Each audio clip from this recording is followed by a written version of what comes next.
లోక్సభ ఎన్నికలపై BJP focus పెంచింది. రేపు ఢిల్లీలో పార్లమెంట్ ఎన్నికలపై బీజేపీ కీలక సమావేశం ఏర్పాటు చేయనుంది. ఈ సమావేశంకి జేపీ నడ్డా అధ్యక్షతన జరగనుంది. దక్షిణాది రాష్ట్రాలకు చెందిన సీనియర్ నేతలు హాజరవుతారు. ఇప్పటికే తెలంగాణ పార్లమెంట్ స్థానాలను 5 క్లస్టర్లుగా చేసింది బీజేపీ. ఒక్కో క్లస్టర్కి ఒక్కో నేతకు ఇన్ఛార్జిగా బాధ్యతలు అప్పగించింది. ఈ సమావేశానికి తెలంగాణ నుండి క్లస్టర్ ఇన్ఛార్జ్ బీజేపీ రాష్ట్ర అధ్యక్షుడు కిషన్ రెడ్డి, జాతీయ ప్రధాన కార్యదర్శి బండి సంజయ్, రాష్ట్ర ప్రధాన కార్యదర్శులు హాజరవుతారు.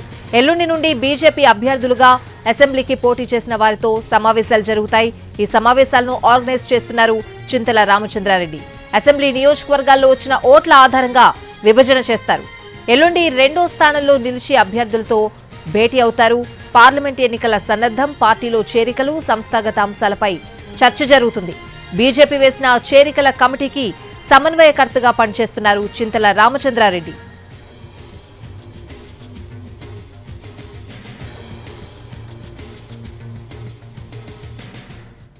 లోక్సభ ఎన్నికలపై బీజేపీ ఫోకస్ పెంచింది. రేపు ఢిల్లీలో పార్లమెంట్ ఎన్నికలపై బీజేపీ కీలక సమావేశం ఏర్పాటు చేయనుంది.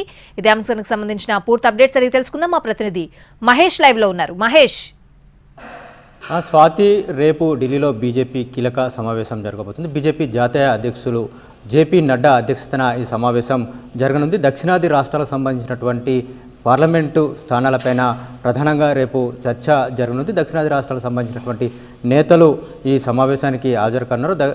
ఏవైతే దక్షిణాది రాష్ట్రాల్లో ఈ రాష్ట్రాల్లో ఉన్నటువంటి పార్లమెంటు స్థానాలని క్లస్టర్లుగా విభజించారు. ఈ క్లస్టర్లకి బీజేపీ సంబంధించినటువంటి నేతలకి ఇన్ఛార్జ్గా అప్పచెప్పినటువంటి నేపథ్యంలో ఈ క్లస్టర్ ఇన్ఛార్జీల యొక్క సమావేశం రేపు ఢిల్లీలో జరగబోతుంది.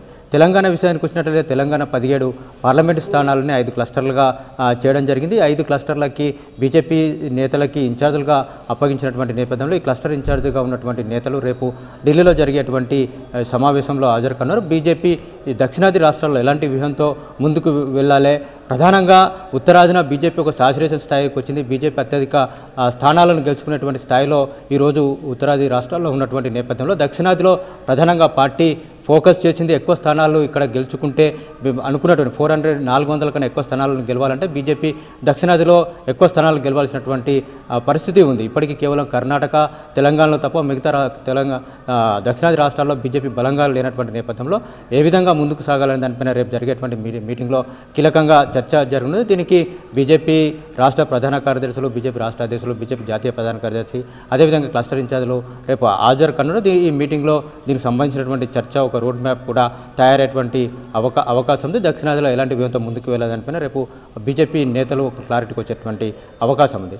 అదేవిధంగా తెలంగాణలో కూడా ఇప్పటివరకు బీజేపీ ఎవరైతే అసెంబ్లీలో కాంటెస్ట్ చేశారో ఆ ఎమ్మెల్యేలతో సమావేశాలని ఏర్పాటు చేయలేదు. దీనికి సంబంధించినటువంటి అసెంబ్లీ ఫలితాలపైన రివ్యూ కూడా చేయనటువంటి నేపథ్యంలో బీజేపీ రివ్యూలకు సిద్ధమవుతుంది.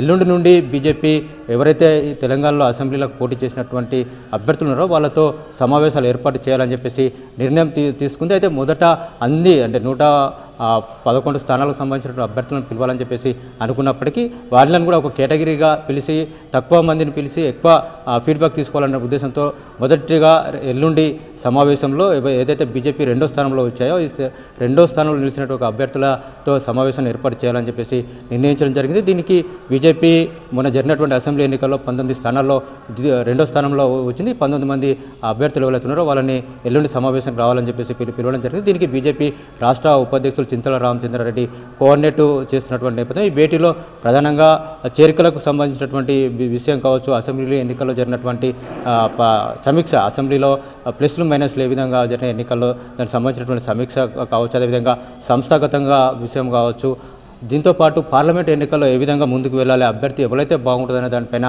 ప్రధానంగా ఎల్లుండి జరిగేటువంటి దాంట్లో చర్చించేటువంటి అవకాశం ఉంది. ఏదైతే ఈ అసెంబ్లీలో ఓట్లు ఆధారంగా కేటగిరీగా A-B-C-Dగా కేటగిరీగా విభజించడం జరిగింది. వీటిలో ఫస్ట్ ఏ కేటగిరీలో అంటే 2వ స్థానంలో వచ్చినటువంటి అభ్యర్థులతో ఎల్లుండి సమావేశం జరిగింది. తర్వాత 3వ స్థానంలో, ఆ తర్వాత 4వ స్థానం, 5వ స్థానం ఈ విధంగా వచ్చినటువంటి అభ్యర్థులతో సమావేశాలు జరగనున్నాయి. Swathi. Right Mahesh, thanks for the updates.